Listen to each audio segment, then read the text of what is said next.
오늘은 창세기 원어강의 태출의 여행 세 번째 시간을 시작하도록 하겠습니다. 오늘은 바라와 창세전이라는 주제를 가지고 여러분과 함께 말씀을 나누겠습니다. 바라와 창세전의 프로 카타볼렌스 코스무, 첫 번째로 바라에 대한 고찰을 하도록 하겠습니다. 히브리어뿐만 아니라 대개 언어 사용의 첫 단어가 강조형으로 쓰이고 있습니다. 창세기 1장 1절에서는 가장 강조하는 것이 베레시티입니다. 우리 성경으로는 태초라고 번역이 되어 있습니다.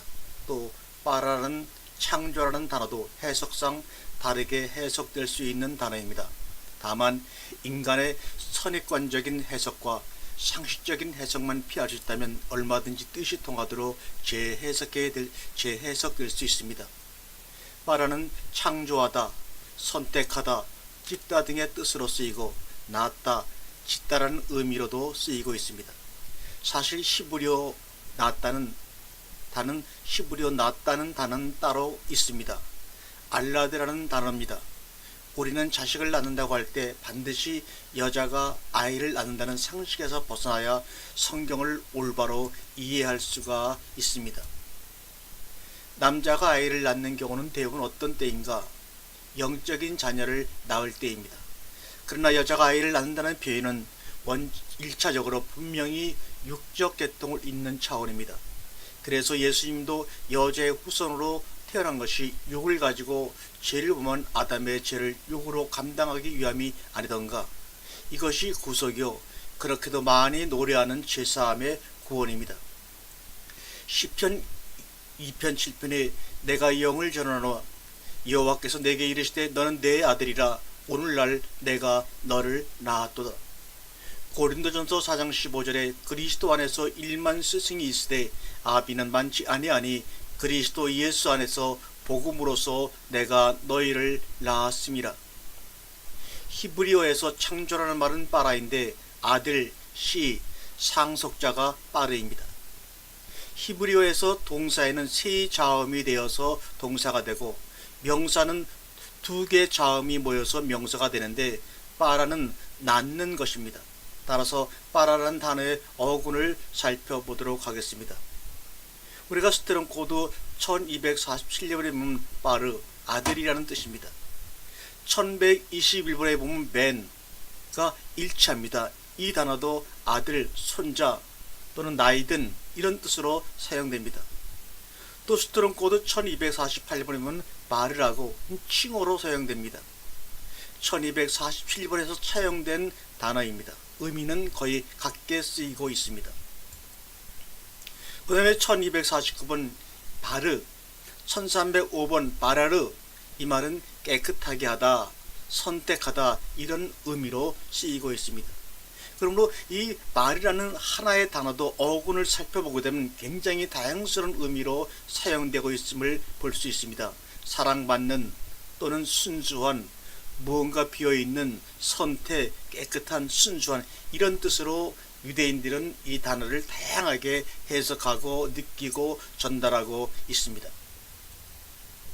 또한 스트롱 코드 1250번은 이 같은 알파벳을 가지고 있는데 말이라고 읽는 것까지도 같은데 알고 곡식이라고 또 사용하고 있습니다. 이것은 앞에 있는 1305번에서 유래가 되었습니다. 까부르다는 의미로 어떤 종류든지 곡식과 연루된 동안에는 이 단어가 바로 알곡이나 곡식으로 사용됩니다. 또 1251번에 말이라는 것은 들이나 밭을 의미합니다. 1252번에 이 모르는 자음은 똑같은데 발음이 보르라고 발음할 때는 청결하다, 깨끗하다, 순수하다 이렇게 의미로 쓰입니다. 또 1253번에 이 모르는 같은 바르, 아들이라는 바르와 똑같은 자음을 가지고 있지만은 발음을 모르라고 발음을 하는데 이것은 위에 있는 1251번과 동일한 의미입니다. 재물. 이 재물은 뭐냐? 무엇을 깨끗하게 할 때 우리가 재물을 사용하지 않습니까? 그래서 씻는 비누나 금속의 용제로 사용될 때 보르라는 말을 씁니다. 그래서 동사로 쓰게 되면 결코 그렇지 않다, 순수하게 이렇게 쓰입니다. 또 스트롱 코드 1254번에 보면 이 발이라는 단어 맨 뒤에 자음 알레프를 붙이게 되면 읽기를 바라라고 읽으면서 그 뜻은 우리가 창세기 1장 1절에 나와 있는 창조하다는 의미로 사용됩니다. 이 바라의 기본 어구는 절대적 의미로 창조하다, 고난을 가지고 또는 나무를 찍어내다, 뭔가를 자르다, 뭔가를 선택하다, 형식적인 절차로서 뭔가를 먹이다, 이런 다양한 의미로 사용되고 있습니다. 그런데 번역하기를 단순하게 창조하다라고만 번역이 되었기 때문에 우리는 그렇게만 의미를 가지고 있지만, 이것을 모국어로 사용하는 이스라엘 백성들이나 이 글을 기록할 그 당시에는 이 마라라고 하는 창조하다라는 의미는 창조하다, 찍다, 붙이다, 하다, 더군다나 뚱뚱하게 하다, 이런 뜻으로도 이 바라가 사용되고 있었음을 우리는 알아야 할 것입니다. 따라서 그리스도 안에서 창조되는 자는 순수하고도 깨끗하게 택한 자들을 의미합니다. 그래서 신약에서는 이러한 사람들을 새 피조물이다 이렇게 말씀하고 있습니다. 이들은 곧 하나님의 사랑하시는 자들로서 열매들이라는 이 개념이 이 어근에서 드러납니다. 그러므로 자연이 이어나오는 목적격으로 연결된 창조의 대상인 하늘과 땅은 눈에만 보이는 파란 하늘과 발에 밟히는 땅이 아님을 우리는 알 수 있습니다. 요한계시록 21장 1절부터 2절을 보면 또 내가 새 하늘과 새 땅을 보니 처음 하늘과 처음 땅이 없어졌고 바다도 다시 있지 않더라. 또 내가 보매 거룩한 성 새 예루살렘이 하나님께로부터 하늘에서 내려오니 그 예비한 것이 신부가 남편을 위하여 단장한 것 같더라. 하나님의 창조의 세계는 새 것이 아닌 것이 없습니다. 따라서 창세기 1장 1절의 내용은 그리스도 안에서 이루어질 목적인 새 하늘과 새 땅을 이야기하고 있음이 확실합니다. 또 그것은 그리스도 안에서 구속받을 하나님의 자녀들의 이야기를 하고 있는 것이라는 것을 우리는 충분히 알 수가 있습니다. 우리가 신약성경에 보면 창세전에 우리를 택했다, 도대체 언제 택했다는 말이냐? 이 창세전이라는 말에 대해서 많은 의문을 가지고 있지만 한 번도 고민해 본 적이 없습니다. 에베소 1장 4절에 보면 사도 바울이 우리에게 말씀하고 있습니다. 곧 창세전에 프로 카타볼렌스 코스무, 창세전에 그리스도 안에서 우리를 택하사 우리로 사랑 안에서 그 앞에 거룩하고 흠이 없게 하시려고 그 기쁘신 뜻대로 우리를 예정하사 예수 그리스도로 말미암아 자기의 아들들이 되게 하셨으니 말씀하고 있습니다. 그리스도 안에서 우리를 택하셨는데 언제 택했느냐? 창세 전에 택했다고 우리에게 분명히 말씀하고 있습니다. 그렇기 때문에 이 창세라는 개념이 얼마나 중요한지 모릅니다. 그런데 우리는 너무나 관심 밖에 그냥 흘러들어가는 얘기로 이 단어를 우리가 넘겨버리고 말았습니다. 창세란 말에 대해서는 우리가 너무나 상식적이고 단순하게 세상 자연계를 처음 만들 때라는 개념으로 이해하고 넘어가는 경향이 있음을 봅니다. 거기에 대해 어느 누구도 이의를 달지 않습니다. 당연하다는 겁니다. 또한 우리의 국어사전에도 창세란 말을 살펴보게 되면 처음으로 세계를 만드는 것 또는 세상의 시초라고 정의하고 있습니다. 그럼 과연 성경이 말하는 창세란 단어의 개념이 자연계를 만드는 개념입니까? 사실 하나님의 애정론과 인간의 자유의지 사이의 논쟁은 수많은 세월 동안 이어져 내려오는 고전적인 논란거리고 지금도 끝나지 않은 것입니다. 분명한 것은 양쪽 다 문제가 있다는 것입니다. 하나님의 작정도 있는 것이 사실이고 물론 극단적인 칼빈주의 주장 그대로는 아니지만 인간의 자유의지도 분명하게 책임을 가진 의지로 주어졌다는 것도 사실입니다. 하지만 여기서 우리가 먼저 확실하게 해둬야 할 것은 지금 애정이니 유기니 하는 신학적인 문제를 논하려고 하는 것이 아닙니다. 그 예정이라는 것이 창세기 1장 1절 2절이냐 아니면 다른 어떤 때를 말하고 있느냐는 것을 말하고자 함입니다. 많은 신학자들은 요한복음 1장의 태초와 요한일서의 태초를 같은 것으로 보되 창세기 1장 1절의 태초와는 다른 것으로 말하는 경향이 많습니다. 그 이유로는 요한이 쓴 태초는 영원전의 태초라고 정의하고 창세기 1장의 태초는 세상을 만든 천지 창조 때의 태초이기 때문에 그렇게 나눈다고 그들은 주장하고 있습니다. 그래서 창세기 1장을 눈에 보이는 이 세상의 천지 창조 때라고 당연히 못을 박습니다. 그리고 요한복음의 태초는 로고스가 나오고 하나님이신 말씀에 대한 것이므로 당연히 다른 시기라고 말합니다. 영적 존재인 말씀에 대한 것과 세상을 만드시는 창조는 당연히 별개의 것으로 다루어야 한다는 것입니다. 과연 맞는 말일까요? 이제 각 성경에서 말하는 태초에 대해 생각해 보도록 하겠습니다. 한 가지 우리가 전제해야 할 것은 이미 정통적으로 주장되어 오고 가르쳐온 신학적인 개념을 잠시 접어놓고 성경 자체에서 말하고 있는 주장 혹은 논리를 찾아보도록 하겠습니다. 창세기 1장의 태초를 먼저 살펴보도록 하겠습니다. 이 한문 성경을 보게 되면 태초, 이 태는 처음 태자, 클 태자를 사용하고 있습니다. 또 우리가 시작이라는 말을 할 때 처음 시자로 하는 이 한문이 사용됩니다. 이 한문은 허신이라는 사람이 처음 사용했는데 여지, 초야, 즉 여자의 처음이다라고 풀이하고 있습니다. 시라는 것이 무엇이냐? 그 허신이라는 중국 사람이 고전 사전에서 풀이하기를 여지, 초야, 즉 시라고 하는 것은 여자의 처음이다 하고 풀이하고 있습니다. 참 신기한 일입니다.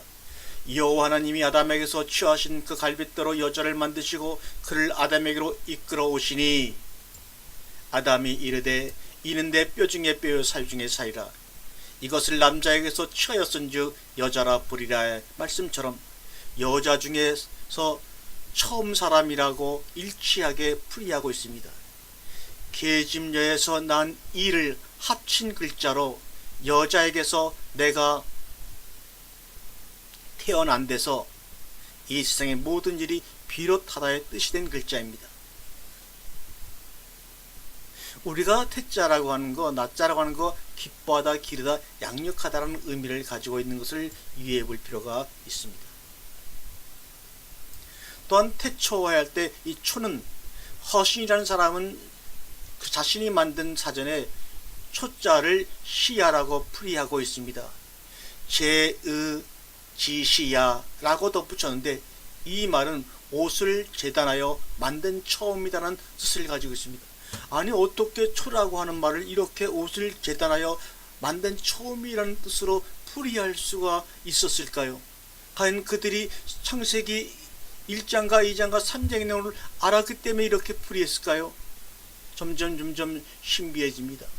저 여호와 하나님이 아담과 그의 아내를 위하여 가죽옷을 지어 입히시니라 창세기 3장 21절에 나와 있는데 이 말씀을 알고 태초라는 말을 만든 것처럼 우리에게 들리지 않습니까?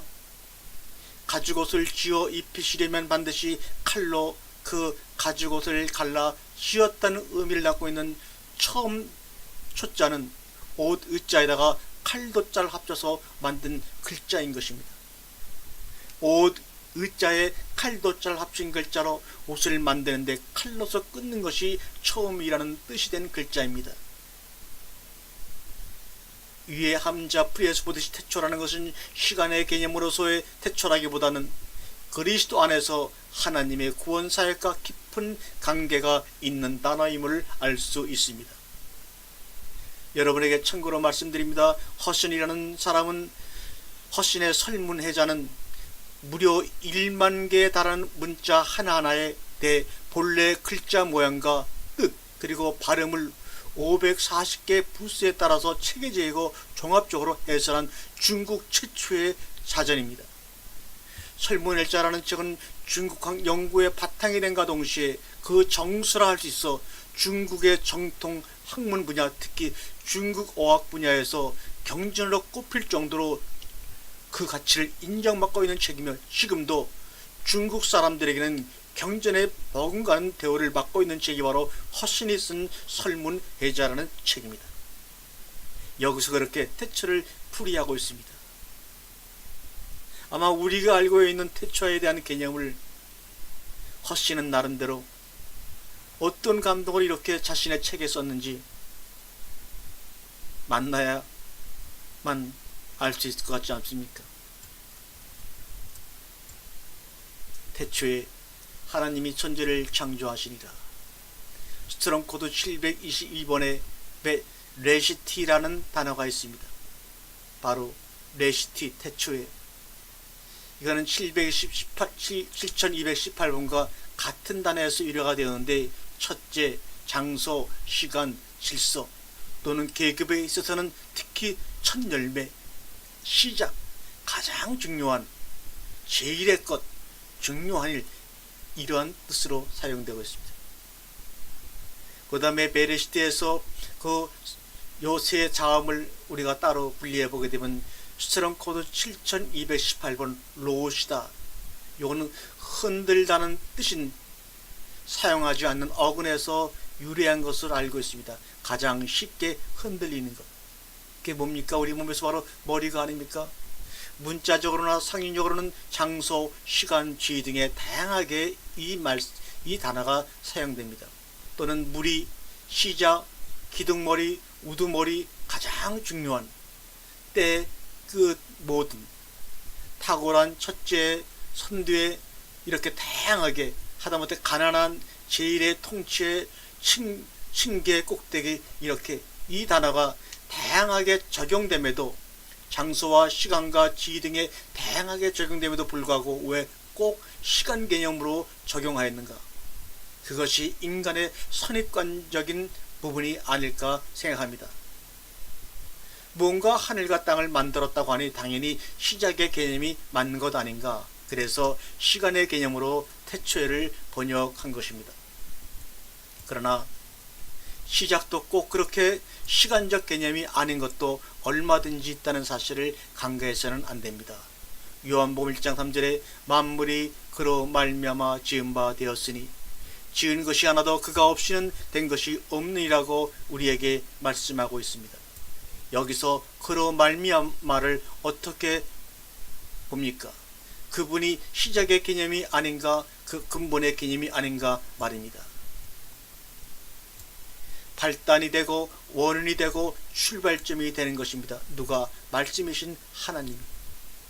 그러므로 창세기의 그 출발점을 그분으로 보면 안 되는가 하는 말입니다.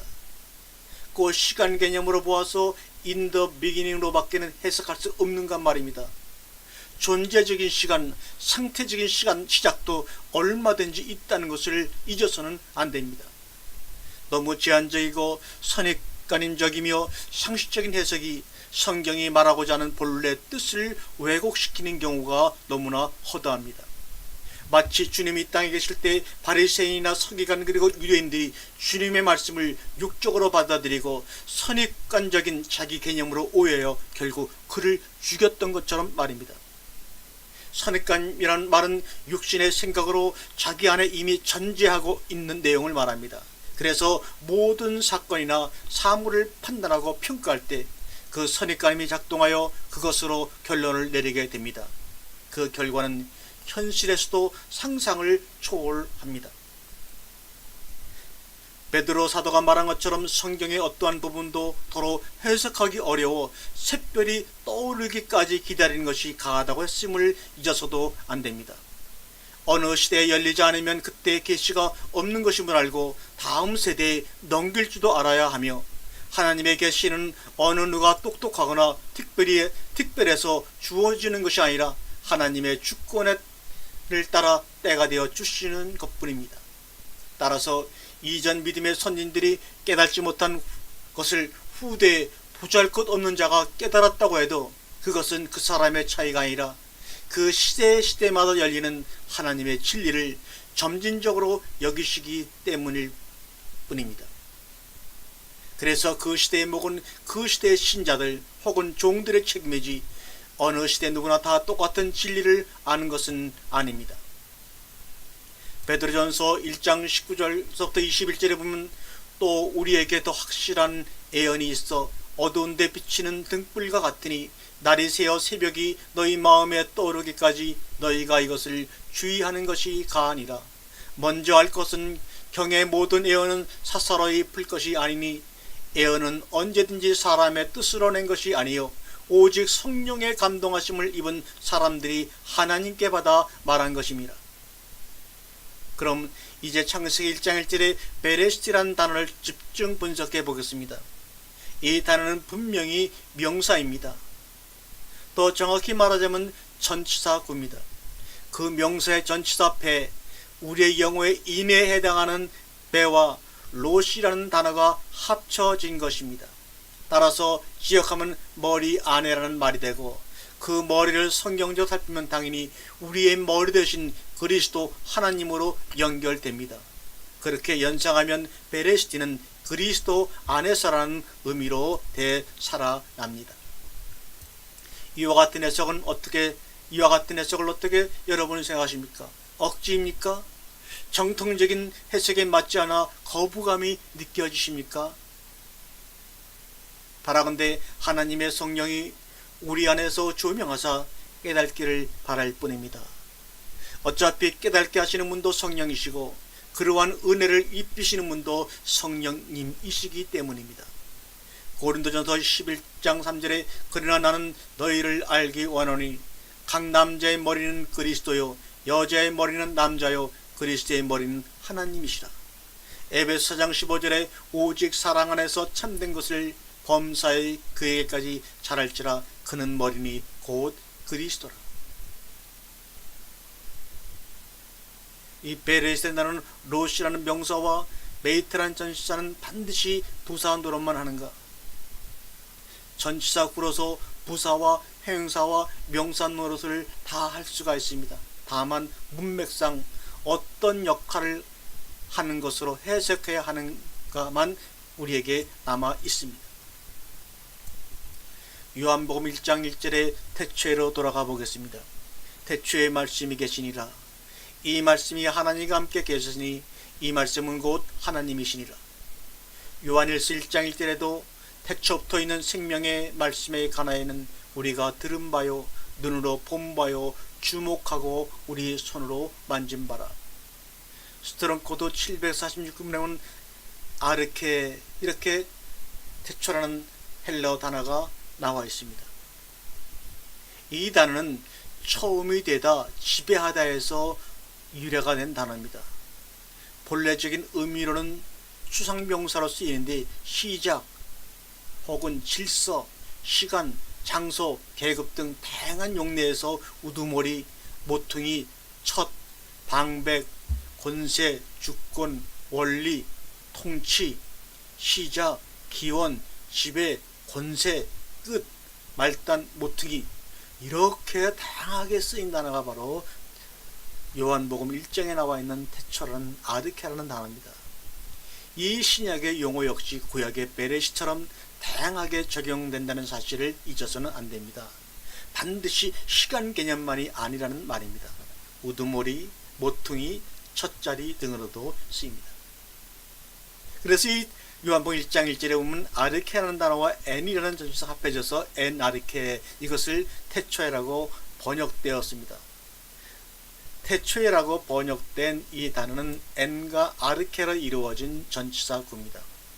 그런데 이 단어 역시 한글 성경의 번역처럼 부사구로 보아야 할 것인가 아니면 명사구 혹은 형용사구로 볼 수 있을 것인가? 명사구로 보면 존재적인 개념의 해석이 나올 것이고 형용사구로 보면 존재의 상태적 개념으로 보게 될 것입니다. 어쨌든 이 단어와 창세기 1장 1절의 베레시티와 비교를 해보도록 하겠습니다. 창세기 1장 1절의 베레시티, 전치사 배, 명사 롯이 해서 머리 안에서 그리스도 안에서 요한복음 1장 1절의 엔 아르케 엔 전치사 엔 못못 안에 아르케 처음 지배 처음 안에서 그리스도 안에서 이렇게 우리가 정리해 볼 수 있습니다. 그럼 이번에는 아르케 태초에가 사용된 몇 구절을 살펴보도록 하겠습니다. 특별히 같은 저자가 쓴 성경을 살피는 것이 대단히 중요하겠죠. 왜냐하면 그 저자만이 가지고 있는 독특한 표현법이 있기 때문입니다. 요한일서 1장 1절을 보겠습니다. 태초부터 생명의 말씀에 관하여는 우리가 들은 바요 눈으로 본 바요 주목하고 우리 손으로 만진 바라. 요한일서 2장 7절에는 사랑하는 자들아 내가 새 계명을 너희에게 쓰는 것이 아니라 너희가 처음부터 가진 옛 계명이니 이 계명은 너희의 들은 바 말씀이거니와. 요한일서 2장 13절부터 보겠습니다. 아비들아 내가 너희에게 쓰는 것은 너희가 태초부터 계신 이를 알미요 청년들아 내가 너희에게 쓰는 것은 너희가 악한 자를 이겼음이니라. 아이들아 내가 너희에게 쓴 것은 너희가 아버지를 알았음이요 아비들아 내가 너희에게 쓴 것은 너희가 태초부터 계신 이를 알았음이요 청년들아 내가 너희에게 쓴 것은 너희가 강하고 하나님의 말씀이 너희 속에 거하시고 너희가 흉악한 자를 이겼음이라. 요한일서 2장 24절에 보면 너희가 처음부터 들은 것을 너희 안에 거하게 하라. 처음부터 들은 것이 너희 안에 거하면 너희가 아들의 안과 아버지 안에 거하리라.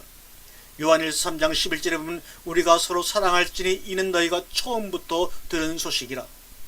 요한이서 1장 5절에 보면 부녀여 내가 이제 내게 구하노니 서로 사랑하자. 이제 새 계명같이 내게 쓰는 것이 아니요 오직 처음부터 우리가 가진 것이라. 요한계시록 1장 8절에 보면 주 하나님이 가라사대 나는 알파와 오메가요 처음과 나중이니 이제도 있고 전에도 있었고 장차 올 자요 전능한 자라 하시더라. 요한계시록 3장 14절에 라오디오 교회 사자에게 편지하기를 아멘이시여 충성되고 참된 증인이시여 하나님의 창조의 근본이시니가 가라사대. 요한계시록 2장 21장 6절에 또 내게 말씀하시되 이르웠도다. 나는 알파와 오메가요 처음과 나중이라. 내가 생명수 샘물로 목마른 자에게 값없이 주리니. 요한계시록 22장 13절에 나는 알파와 오메가요 처음과 나중이요 시작과 끝이라. 이상에서 살펴본 바에 의하면 아르케가 주님 자신을 가리키는 경우가 많습니다. 물론 아르케란 단어가 무조건 그분을 가리키는 것은 아닙니다. 문맥과 상황에 따라 처음, 시작이란 시간적 개념 그대로 사용되기도 합니다. 그러나 그분 자신을 가리키는 존재와 상태를 가리키는 경우가 훨씬 많다는 것입니다. 따라서 일방적으로 시간적 개념만을 고집하며 그 해석만을 전통적으로 사용했다고 해서 그대로 답습하지는 말자는 것입니다.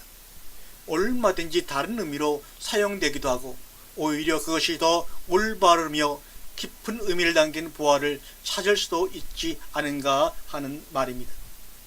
결론적으로 아르케나 베레시티는 시간적이 아니라 상태적이라고도 할 수 있습니다. 그때는 예수 그리스도의 존재 상태를 나타내는 용어가 되는 것입니다. 머리 대시고 시작도 끝도 없는 존재 상태를 말하는 것입니다. 그 시, 후, 로고스가 그 안에 만물 창조와 구원을 이루어 나가십니다. 다시 말해서 본래적이며 근본적인 상태를 말하는 것입니다.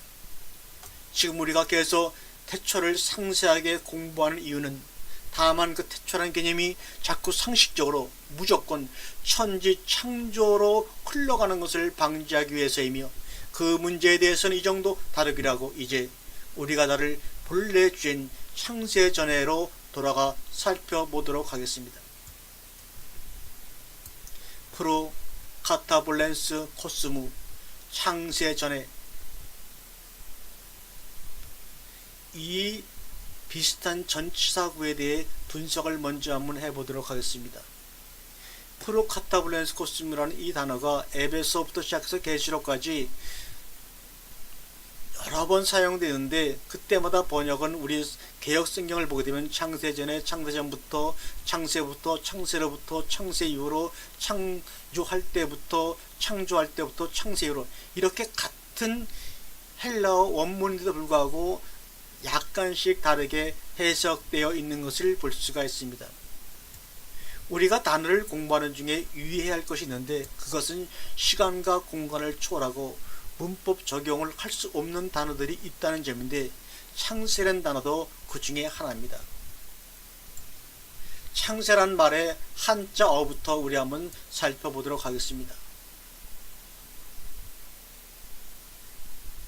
창, 닫힐 창, 아플 창, 징계할 창, 비로소 창 이란 의미입니다. 창은 창과 도로 구성된 글자로 본뜻이 우리가 몸에 상처를 입었을 때 사용하는 상처인 형성자입니다. 비롯하다, 처음 시작하다 등으로의 쓰임은 가차적 용법이며 비롯하다란 뜻의 본글자는 칼도자의 양편에 점이 찍힌 모양이었으며 발음은 창이었습니다. 여기서의 도는 십력자의 변형이며 십력은 가래이고 두 점은 가래에 일구어진 두 덩어리의 흙을 의미합니다. 이 글자가 다시 창의 형태로 쓰이다가 우리가 말하는 창조의 창에게 제자리를 넘기고 말았다는 유래가 있습니다. 이 세라는 단어는 십자가가 세 개가 모여 있는 것입니다. 동양에서는 한 세기를 30년으로 봅니다. 과거에는 보통 왕들의 즉위 후 수명이 30년이었기 때문에 그 기간을 변화의 시점으로 본 것입니다. 세상이란 바로 이런 시간 위에 살고 있는 사람들이란 뜻입니다. 세상 살기 싫다는 말은 그래서 적어도 30년이 넘어서 해야 되는 말입니다. 따라서 창세라는 한자어의 의미는 사람이 처음 시작한 때 사람으로 인하여의 의미이며 그렇게 중국 사람들은 또한 마음속에 알고 있습니다. 그렇다면 원어의 개념은 어떤 것일까? 스트롱코드 4253번 프로는 전치사입니다. 뭐뭇 앞에, 뭐뭇 이전에, 뭐뭇 위에, 뭐뭇 이전에 이렇게 다양한 의미로 쓰이고 있습니다. 영어의 before과 같은 의미입니다. 또 스트롱코드 2602번에 카타볼렌, 이 말은 무엇을 공탁하다, 설립하다 또는 상징적으로 임신하다, 뭔가 기초를 설립하다, 영어의 파운데이션에 해당하는 말입니다. 또 스트롱코드 2598번 카타볼로, 이 말은 두 개의 단어가 합쳐졌습니다. 카타와 볼로, 뭐뭐 아래로 던지다, 뭐뭐 내려가다, 뭐뭐 아래로 떨어지다, to throw down 이에 해당하는 단어입니다. 카타, 이것은 전치사입니다. 뭐뭇 아래에서 이렇게 뭐뭇에 가나요, 뭐뭇에 따라 이렇게 다양하게 쓰이고 있습니다. 발로, 이 말은 던지다, 다소 난폭하거나 격렬한 행위가 있을 때 사용되는 단어입니다. 일어나다, 이렇게 보내다, 파업하다. 본래적 의미로는 빠른 동작의 뜻으로 의식적인 동료를 가리킬 때 쓰입니다.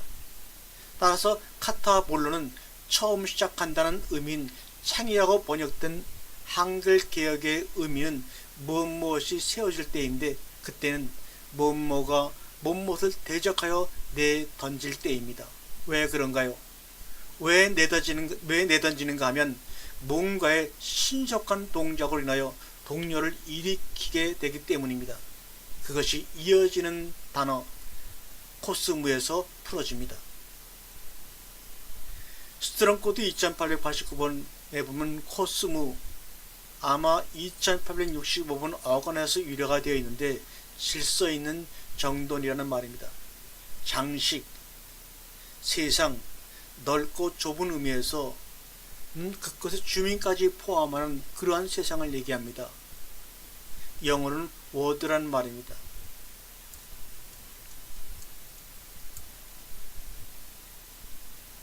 이 단어는 코메오라고 하는 부드럽게 하다, 돌보다는 단어에서 유래가 되었습니다. 본래적 의미로는 뭐뭐를 위하여 공급하다, 마련하다, 가져오다, 받다, 뭐 이런 뜻으로 쓰였습니다. 그래서 여기 말하는 코스모라는 세상이라는 단어가 사용된 예를 우리가 한번 성경서 여러분이 한번 같이 읽어보겠습니다. 마태복음 13장 38절에 같은 세상이요 좋은 씨는 천국의 아들들이요 가라지는 악한 자의 아들들이요. 누가복음 8장 15절에 좋은 밭 땅에 있다는 것은 착하고 좋은 마음으로 말씀을 듣고 지키어 인내로 결실하는 자니라. 요한복음 1장 29절에 이튿날 요한이 예수께서 자기에게 나아오심을 보고 가로되 세상의 죄를 지고 가는 하나님의 어린 양이로다. 요한복음 3장 16절에 하나님이 세상을 이처럼 사랑하사 독생자를 주셨으니 이는 저를 믿는 자마다 멸망치 않고 영생을 얻게 하려 하심이니라. 세상으로 번역된 코스모는 사람이나 사람의 마음 등을 의미하고 있습니다. 특별히 첫 아담을 가리키기도 합니다. 세상 죄를 지고 가는 첫 아담의 죄를 지고 가는 원죄를 감당하는 모습을 나타내기도 합니다. 그 세상이 단서로 표현되지만 집합적 단서 혹은 원리라고 보아야 할 것입니다. 그리고 세상을 사랑한다는 표현도 사람들이 상식적으로 알고 있는 이 세상 자연 물질계 자체가 아닙니다. 이 세상은 무엇일까요? 일반 철학적으로는 다음과 같이 말들을 합니다. 그것은 당신이 생각하고 느끼는 바로 그 자체라는 것입니다. 세상은 곧 바로 자신이라는 말입니다. 여기서 생각하는 것은 이미 인식된 것이고 느껴지는 것은 인식되어지는 것이다. 이것은 동시다발적으로 일어나는 현상이라 구분하는 것은 사실상 불가능합니다. 요한복음 6장 51절에 나는 하늘로서 내려온 산떡이니 사람이 떡을 먹으면 영생하리라. 나의 줄 떡은 세상의 생명을 위한 내 살이로라 하시니라. 여기서 세상의 생명을 위함이라면 곧 사람에게 생명을 주기 위함인 것입니다. 요한복음 8장 26절에 내가 너희를 대적대하고 말하고 판단할 것이 많으나 나를 보내신 이가 참되심에 내가 그에게 들은 것을 세상에게 말하노라 하시되, 세상에게 말한다는 표현이 무엇입니까? 분명히 사람입니다. 세상의 빛이란 표현도 마찬가지입니다. 요한복음 9장 5절에 내가 세상에 있는 동안에는 세상의 빛이로라. 직역하자면 내가 세상 안에 있는 동안에는 세상의 빛이라. 달리 말하자면 사람 안에 있는 동안에는 그 사람의 빛이라는 의미입니다. 요한복음 12장 19절에 바리새인들이 서로 말하되 볼저다 너희 하는 일이 쓸데없다. 보라 온 세상이 저를 쫓는도다 하니라. 온 세상이 예수를 쫓는다는 표현인데 온 세상이 무엇을 말하는지 여러분 잘 알지 않습니까? 무슨 설명이 필요합니까? 이제 끝으로 세상과 하나님의 사람하고의 차이를 우리가 볼 수 있습니다. 베드로전서 3장 3절에 보면 너희 단장은 머리를 꾸미고 금을 차고 아름다운 옷을 입는 외모로 하지 말고 오직 마음에 숨은 사람을 온유하고 안장한 심령에 썩지 아니할 것을 알아. 이는 하나님 앞에 값진 것이라. 세상과 하나님의 사람들과의 사이에 어떠한 차이가 존재합니까? 세상은 외모를 꾸민다고 말합니다. 머리를 꾸미고 아름다운 옷을 입는 외모로 하고, 그러나 하나님의 사람은 오직 마음에 숨은 사람을 온유하고 안정한 심령에 썩지 아니할 것으로 하라 말씀하고 있습니다. 따라서 창세 전이라 하는 말은 무슨 말이냐? 사람이 세워지기 전에 라는 의미로서 첫 아담이 아직 사람으로서 온전하게 세워지기 전, 곧 생명나무의 열매를 먹어야 온전한 사람으로 세워지는데 그 이전, 그리고 그 첫사람 아담이 생명나무가 아닌 선악을 알게 하는 나무의 열매를 취하는 데 있어 빠른 동작을 취함으로 의식적인 동요를 일으키게 되는 그 이전을 말하는 것입니다. 하나님이 바라시는 기준 아래로 타락하여 던져지기 이전의 이전을 창세전이라고 말하는 것입니다. 결국 창세기 3장 이전을 말하는 것이고, 더 나아가서 창세기 2장 4절 이전을 의미한다고 하겠습니다. 즉 첫사람 아담을 만들어 하나님 앞에서 온전한 사람으로 세우기 이전, 곧 창세기 1장이 창세 전입니다. 그래서 창세기 1장을 하나님의 작정이요 모든 것의 시작의 책이라고 말씀하고 있는 것입니다.